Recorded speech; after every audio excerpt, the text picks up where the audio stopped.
Hello everyone. Today we will indulge our taste buds in a harmony of flavors with this mouth-watering lamb maruzia, featuring the warmth of cinnamon and the sweetness of honey. Placed against the earthy crunch of fried almonds and sesame seeds, this exquisite blend will deliver a culinary tour that infuses rich aromatic spices with a touch of natural sweetness, creating a truly memorable dining experience. Get ready to savor the delightful fusion of sweet and savory as we make Moroccan lamb maruzia.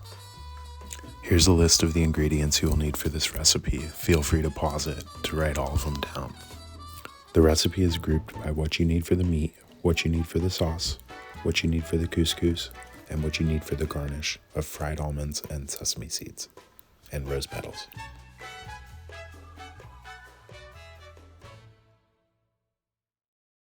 First, let's cook our couscous. This is super easy. We're just going to measure out a cup of couscous, put it in a pot, and then add in an equal amount of boiling water. And then we're just going to set a lid on that, and that's it. It's done. Next, we'll make our fried almonds. Begin by preheating a small cast iron on medium heat for about 5 to 10 minutes. Next, add 2 tablespoons of vegetable oil to the hot pan and evenly coat the surface of the pan. Then go ahead and add your skinned almonds and move them around consistently to make sure they don't burn. And this is going to take a little while, but just keep an eye on them and stay with them until they get nice deep color to them. Repeat the same process for the sliced almonds.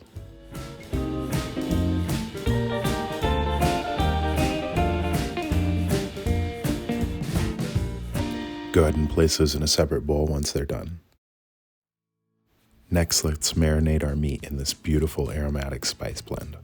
Place the shanks in a container and add in 4 tablespoons of combined olive oil, vegetable oil. Next, we're going to add in 2 teaspoons of ginger powder. After that, drizzle on 2 tablespoons of pomegranate molasses. Next, we'll add in 1.5 teaspoons of sea salt. Then we'll sprinkle on 2 teaspoons of saffron threads. Then 2 tablespoons of Ras el Hanout. This is one I made, but you can get one at a store. Next, we'll add half a teaspoon of black pepper. And then 3 cinnamon sticks. For the next part, you'll want to use a brush to evenly spread and coat the spices all over the meat. Make sure to get any spices that are in the bottom of the dish, and then turn them over and make sure to evenly coat that side as well. And then marinate it for at least 2 hours, but the longer the better. Next, we want to finely dice some onion. We're going to prep this because we're going to fry it off with our meat after we sear and seal our meat up.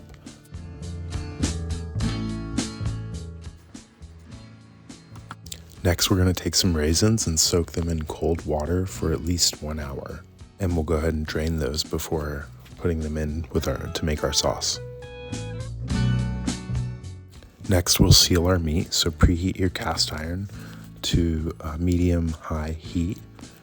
Then we're going to take our marinated meat that's been sitting for a few hours, put some oil in our pan, make sure to evenly coat the bottom of it, and then we're going to seal that meat up and drop it in. I love that sound. After you put the meat in, don't disturb it for at least 5 minutes until it self-releases off the bottom of the pan. If the meat does not want to release off the bottom of the pan, don't try and force it. It just means it's not ready. Just give it another minute or 2.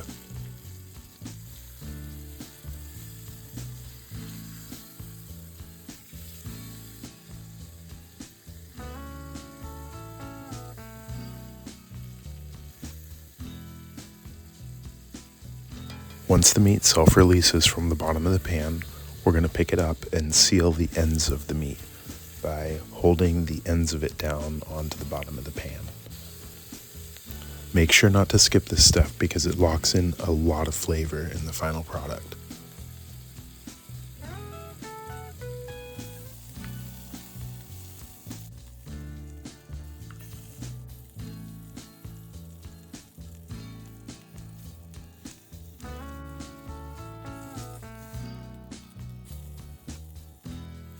After the meat has sealed up, we're going to add in our diced onion. Ideally, you want to try and place the meat on top of the onion.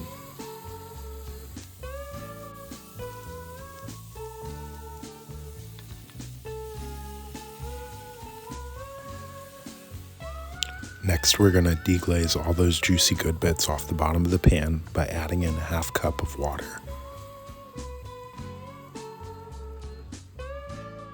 Once that's done, add in another half cup of water and stir. And then add in another 3 to 4 cups of water until the meat is fully covered. Then cover and place in the oven at 350 Fahrenheit for 2 hours. Once that's complete, we're going to take it out and place it back on the burner on medium to medium-low heat. And now we're going to make our sauce reduction. We'll do this by first adding in 4 ounces of honey, but you can be generous and add in 6 if you'd like. Then we'll add in our prunes and our raisins. Stir the prunes, raisins, and honey in without disturbing the meat.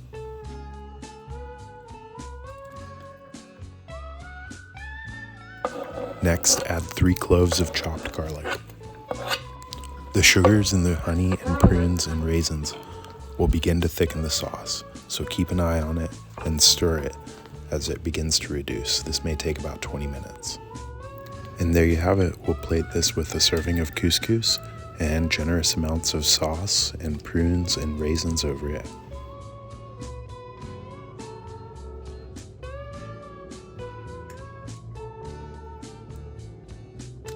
And finally, we'll garnish it with some fried almonds, some sliced fried almonds, some sesame seeds, and the real star of the show, some fresh cut rose petals. I found that these added such a nice, vibrant color and a delicate floral flavor to the dish. If you have access to them, I highly recommend it. Otherwise, some dried rose petals would work also. And there you have it. There's lamb marrow. Everyone really loved the flavors of this dish and really complimented the smells. It just produced a really nice smell in the kitchen and was packed with flavor. I hope you enjoyed this video, and I hope you enjoyed this dish. And if you like this video, please like and subscribe. Thanks for watching.